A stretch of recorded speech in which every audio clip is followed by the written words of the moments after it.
Greece is in financial meltdown as the country faces crunch time over whether it stays or leaves the Eurozone. After receiving no emergency funding for Greek lenders from the European Central Bank, Prime Minister Alexis Tsipras reluctantly imposed capital controls on Sunday to prevent banks from collapsing under the weight of mass withdrawals. Queues were huge in Greece on Monday. Banks are to stay closed until July 6.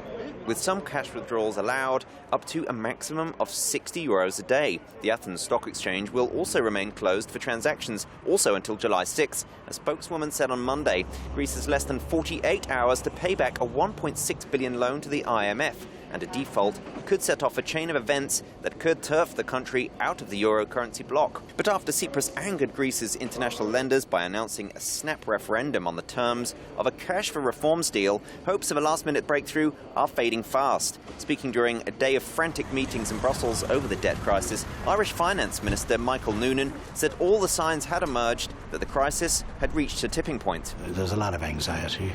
I'm sure you're keeping in touch with what has happened in the Greek cities today, and particularly in Athens, with money being drawn from ATM machines beyond what would be normal in a weekend, and queues for petrol and diesel and so on as well. So it's not, I think, a question of waiting to see what might happen on Monday in terms of crisis.